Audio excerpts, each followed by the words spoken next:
Assalamualaikum warahmatullahi wabarakatuh. Bagaimana kabarnya anak-anak Bapak?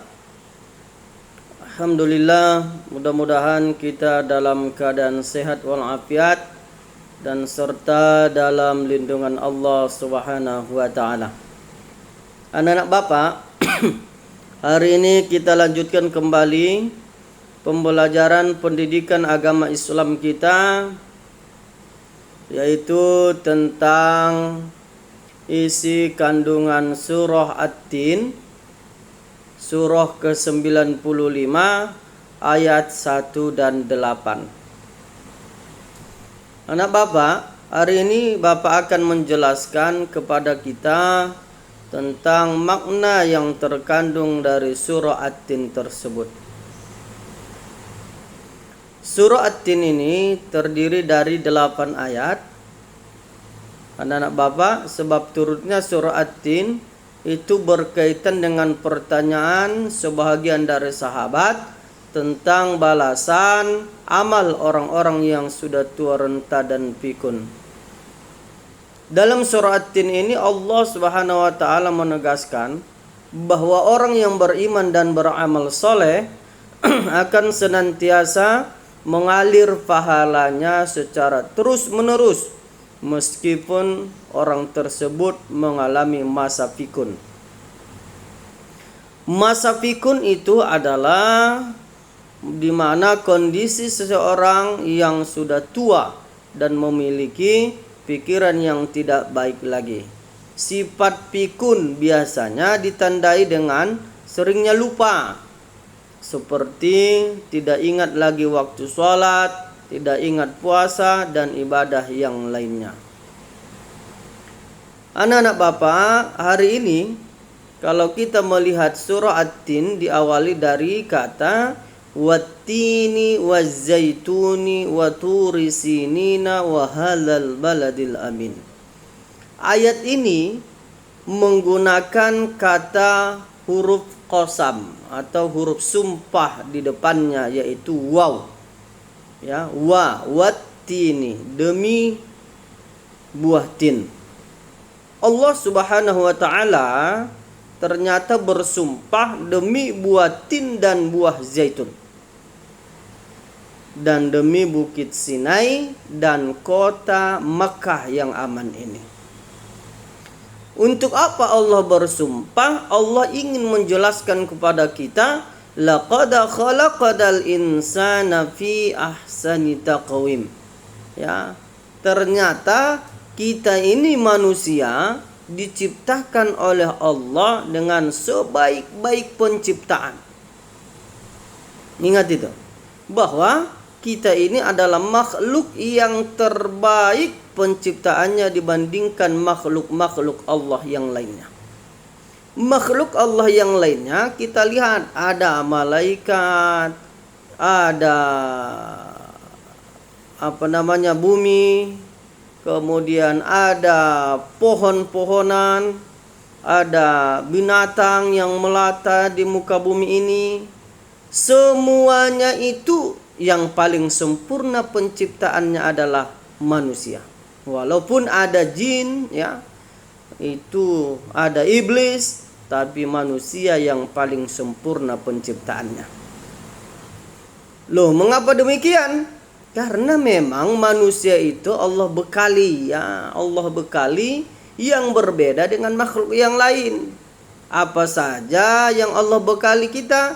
Allah bekali kita yang pertama ada akal, sehingga mampu berpikir ke masa depan dan juga mampu berpikir menatap dan menjadikan masa lalu sebagai pembelajaran. Kemudian Allah juga memberikan kepada manusia nafsu. Nafsu itulah yang mendorong manusia melakukan sesuatu apa yang telah dia pikirkan.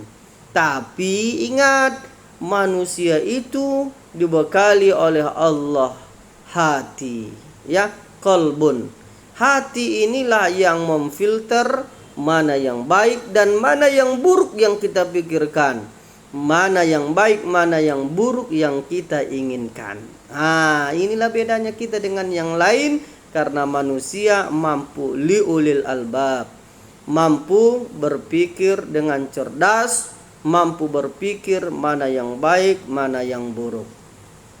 Oleh karena itu anak-anak Bapak, mari ya kita jadikan ini sebagai sebuah motivasi untuk beribadah kepada Allah.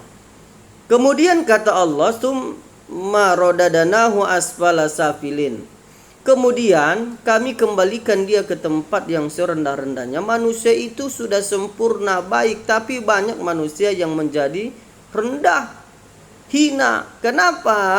Karena manusia itu tidak mempergunakan akalnya, karena manusia tidak mempergunakan hatinya, dan juga manusia tidak mempergunakan nafsunya untuk kebaikan. Siapa yang tidak merendahkan diri mereka, kata Allah, illal ladzina amanu wa amilus solihati falahum ajrun ghairu mamnun.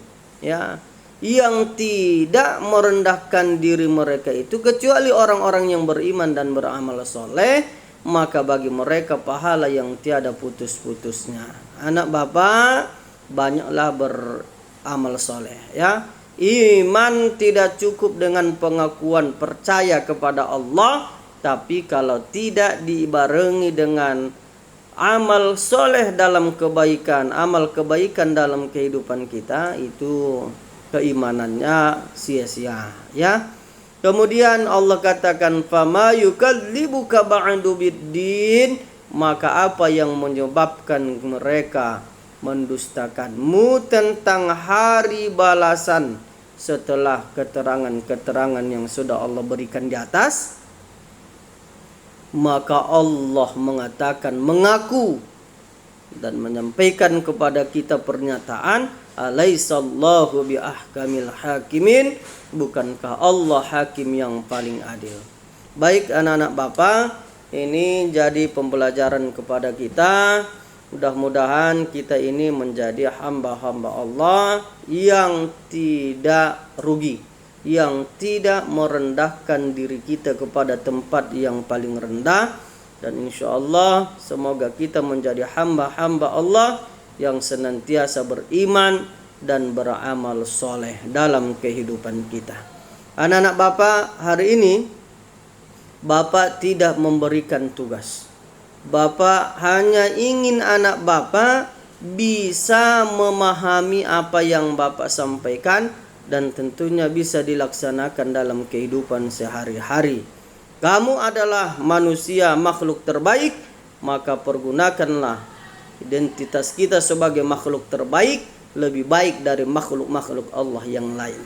Semoga anak-anak Bapak menjadi anak-anak yang soleh dan soleha, sukses senantiasa dalam menuntut ilmu, bahagia fid dunya wal akhirah. Demikian, mohon maaf atas segala kekurangan. Billahi taufik wal hidayah. Wassalamualaikum warahmatullahi wabarakatuh.